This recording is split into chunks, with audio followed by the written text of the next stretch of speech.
most of us know this verse of Jeremiah 29:11.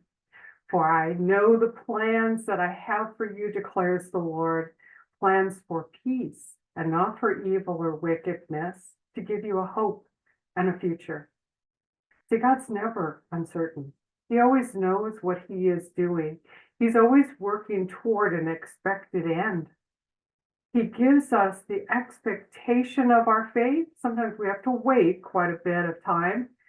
The people of Israel had waited 70 years at this point, but he always gives us what is best for us eternally. Sometimes we argue with God and say, what I have right now is not what is best for me, but we're not God. We don't see the whole plan.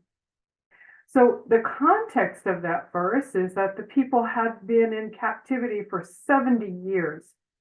Now it was time for them to be released. God had prophesied that it would be 70 years, and that 70 years was coming to an end. He knew the plans that he had for those people, and people have lived and died waiting for that promise. There were those who were born into captivity, lived their entire life and died.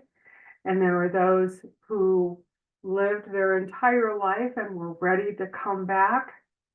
God knew what each person needed. We receive of his promises as he assigns each one of us.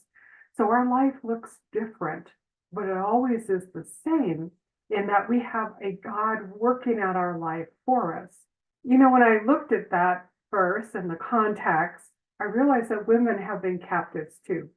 Far longer than 70 years, all the way back to the garden. But just as God had redemption for Israel ready to come, he also has redemption for us. And it is time for us to step into our destiny with God.